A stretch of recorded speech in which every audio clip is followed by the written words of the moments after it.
What is up, my little Deinos? Vepsis, your coach of the Helsinki Hydreigons, and we are here for the UBL Season 3 Week 3 battle versus GoldoaDragon and his team being the New York Empoleons. His social links will be down below in the description. Make sure to check him out. Very solid guy and an individual in Draft League format. One of the better liked people in Draft League community, what I've heard. And I don't see any reason why that would not be the case. So make sure to check him out. He does do live commentaries, and he is, for example, a GBA coach. He was part of the most recent season over there. He has been doing APA Showdown League, whatever it was called. He did very well there, and he also does Twitch streams, if I remember right, as well. And he also does some streaming on the Token Minorities YouTube channel itself. So a lot of things that he is active on the social media and provides content, so make sure to check him out. It's definitely worth a look. Also shoutouts to my graphics maker yet again, SlackOut, for his great help regards to layouts, thumbnails, everything like that. He helps me in a big way in that regard, and also joined my team, which I forgot to mention. He has also actually joined my team as well throughout my time here in the UBL, so he is a big help for me, so big shoutouts to him as well. His social links will be down below in the description.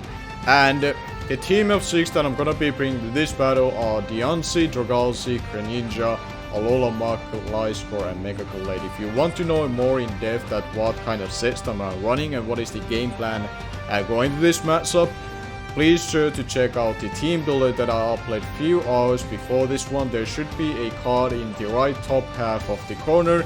If not, there's always a chance to just go and watch the most recent upload prior to this one. So if you want to go more in depth and see what I'm bringing, you can check from there. And my opponent is gonna be bringing to this matchup Krookodile, Heracross, Skarmory, Scoloped, Tapu Koko, and Charizard X. So he brought all of his threats and Skarmory to this matchup, so this is gonna be a very hectic battle for sure, I can assure you that. And let's go see how it's gonna be turning out. I'm gonna be leaning out with my Diancie because I feel like it gives me a lead that is not really prone to Krookodile because of my Shocker Berry. And if it happens to be more of a offensive spread, it doesn't have too much bulk, or of a Roselli Berry on it or a Salt Vest, I can kill it outright. And hopefully, at very best, he doesn't go for Earthquake and he tries to overpredict something like a Gliscor, and then I can gain a lot from there. But I'm gonna be going for the Moonblast right from the get-go. I want to eliminate this thing because I'm very weak to its ground stab with my team. As you can tell, he does go for the Earthquake, takes the bait, potentially not thinking about the Shocker Berry being a factor. If he thinks if it's a factor, maybe he's banking on living this hit. I'm gonna go in for the Moonblast, banking on that I have enough special attack to kill it, and I do, but that is a crit, and that potentially mattered based on his spread, and after seeing from his point of view, it did actually matter. So that was a pretty huge on turn 1, because this leaves him in a kind of in a pickle, in a sense that he doesn't know for a fact that what kind of spread that I'm running because of that crit, and I'm definitely gaining some advantage from that, and I do have to apologize for that. It was definitely a huge, I didn't think it was huge, but after seeing from his perspective, it did matter more than I thought at first glance in itself. Here he brought his Scoloped in versus my Diancie. I swapped into my Gliscor being the natural check. I didn't see any reason not to go into it and take a potential Aqua Tail easily and not be two-shotted. But then he made a hard swap into Skarmory, and I just U-turn versus that thing. And I was able to U-turn as he brought his Heracross in, which I was kind of surprised that he did that. Not respecting enough the fact that Gliscor has a flying stab potentially to be run at it. And if I would have gone anything else than U-turn, I could have just killed that thing 1v1, but I still was able to manage to get my Mega Galate versus that thing. And then I just go for the save Psycho card, because even though the Skarmory was very likely to come in, there was no reason for me to go for Sword Dance or anything like that, and I wanted to play save versus the Heracross and kind of see that what kind of Skarmory is he running. Do I see leftovers or not? And I don't see leftovers on it, so it could still be potentially Rocky Helmet. Or it could have something else in its store, like a SilverBeanie maybe, instead as leftovers, as more passive recovery besides Roost. And here I do go for the U-turn, as I went into my Gliscor that didn't want to take any unnecessary damage with my Dragalsi with Brave Bird, and now I'm kind of banking on the fact after I gone for the U-turn with the Gliscor versus the Skarmory once I brought it in, he's not gonna be clicking Brave Bird because he's not gaining as much from it as he would be gaining from potential Roost or going for a hazard like Stealth Rocks or Spikes. So now I get my Dragalsi in, and because his Charizard X is not Mega Evolved, only Thunderbolt resist that he has on his team is the Tapu Koko, which set it up for me, and therefore I'm doing a little bit more damage to it, even though it's a resistant hit. And here comes a play that in a hindsight I regret it. I swap out even though I had a free Sludge Wave to go for, but I respected too much of the fact that this thing is gonna be going for a C move, and I wanted to preserve the Dragalsi's health for the Scolopede at this point, or potentially for Charizard X if it doesn't have Dragon Claw or Outrage to hit me. And speaking of that one, it does happen to come in as he went for the U-turn with Tapu Koko, which I was surprised that he went for U-turn on this point versus the Dragalsi. But in a hindsight, I should have just held my crown and stayed and gone for the Sludge Wave. And now the Charizard was able to find his opportunity to go for a Sword Dance, and this this put me in a spot that I wasn't too sure that, okay, what should I exactly to do with this thing? And I opted to stay in, knowing that I'm gonna be dying, but I was hoping that I do force it to take enough recall that it should be in a range of Greninja's Hydro Pump or a Surf. But it lives in a range that I'm either having to bank on hitting Hydro Pump, or I have to bank on the fact that he's not running a Dragon Stab. And I'm gonna be taking that risk, and as you can tell, that doesn't really pay off for me. And he did run Dragon Claw on it. The reason why I didn't think it would run it, because I thought that he only needs Flare Blitz plus Earthquake versus me. So he could have run like a Sword Dance, Dragon Dance, and then like Roost or Sop to capitalize on Alomomola being a defensive check to it if I brought it. And I didn't really respect enough for it to be 3 attacks and setup versus me. So that backfired on me, and then I had to go for the U-turn to provide a little bit more chip damage to it. And then I go into my Diancie, hopefully forcing him to go for a Flare Blitz, and I do happen to, luckily enough, force him to go for a Flare Blitz for one reason or another, meaning that he take enough recall to the point that now Greninja for sure can revenge kill it with Surf. This is where the kind of the Mega Gallade spread that I was running with Adamant Nature hurt me, because I could not go into it safely, and it didn't have the bulk, no means to leave a +2 Flare Blitz from that thing. So it forced me in a very tough position, in a position where I felt like in early battle I was doing well, but that Charizard X really ruined me, the way I played around it. So now I'm in a very tough position with 3 of my remaining mons being Bob, the Alola Mach, Greninja with Choice Scarf, and the Mega Gallade at full health still. And here I just have to go into my Bob because it's my natural check to this thing, and the only thing that can take one of its tools, that being Electric and Fairy. And here I go for the Flamethrower, fully expecting him to not to stay in here. If he goes into Skarmory or one of his bug types, they're taking a super effective hit. And even though Alola Mach doesn't have the most impressive special attacks, and naturally I'm still running Modest Nature, so I do about half to this Heracross, and that definitely lives in a range that if he one way, reason or another preserve that thing later course of the battle, it's in a range of Greninja. But based on my last remaining 2 members of the team after I had to sack my Alola Mach down, it should not matter for him too much that I got that hit off, because it should be down to both of my mons. And I decided to go into my Mega Gallade because Greninja cannot sweep just yet. The great situation with the Tapu Koko having to take that Thunderbolt from my Dragalsi is that it is in a range of Torrent boosted Surf. If I can put my Greninja in a position that is left in a Torrent range, and that is my only way out of this game to be able to win this matchup, where he still has Tapu Koko, Skarmory, and the Scolopede left. Tapu Koko is in a range, Skarmory I have to weaken down a little bit, And the Scolopy, depending on his HP spread, should die to a Torrent boosted surf in itself. So that is what I'm playing towards to.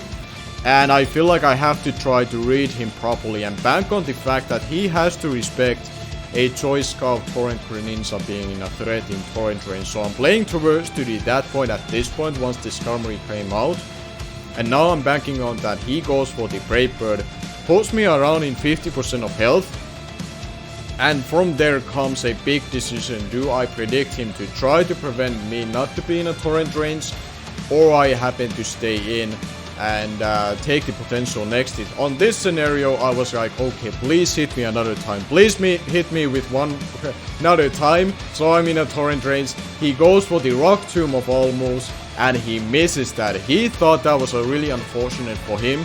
But that actually potentially saves him from a Greninja sweep, because that Rock Tomb could have easily left me in a Torrent race unless he got the absolute mint rolls on that Rock Tomb. And here I was banking that, okay, he's gonna be going for Roost, one of non-attacking moves, or at very worst he's gonna be clicking a Rock Tomb at that point. But he clicked the Brave Bird, which sucked, as I tried to got my Mega Galadian and bait him go for another Brave Bird before that one, and then got my Greninja back in. But he went for the Brave Bird there, and in a hindsight I probably should have stayed in on that position and given myself opportunity to win this 2-2 scenario if I got him a position to choke. But in the end, the Scolopy is able to beat me down at this point. I swapped at that course of the battle when the Mega Galade was weakened versus the Scolopy, because my only way of getting out of that position was that if he wasn't life orb,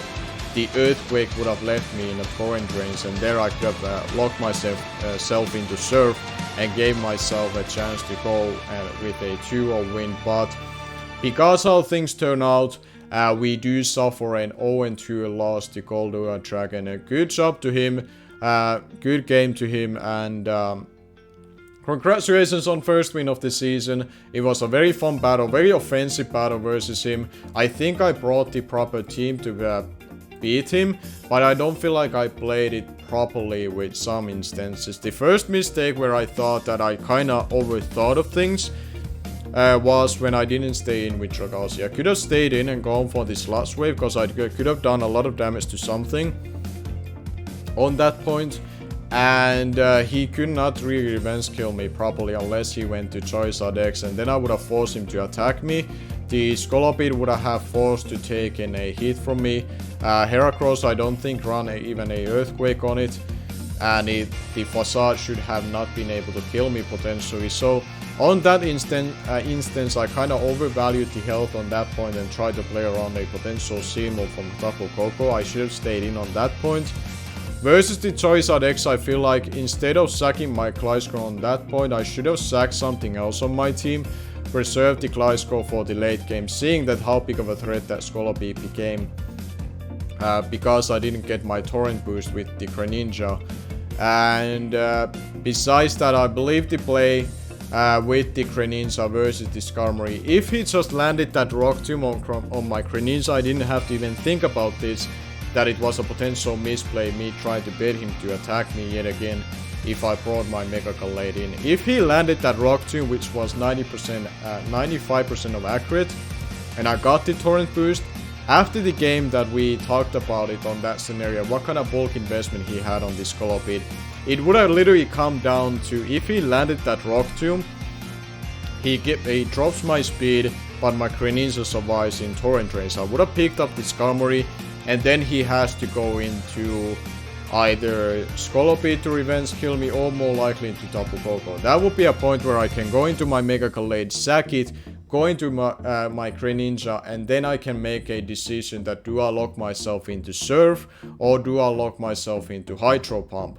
If I lock myself into Surf, the late game scenario would have been that the Tapu Koko would have died to it, and the versus the Scolopy, because he had 76 HP investment on the Scolopy after speed creeping, Mega Galade speed creeping his Charizard X, if I remember right, how he explained it.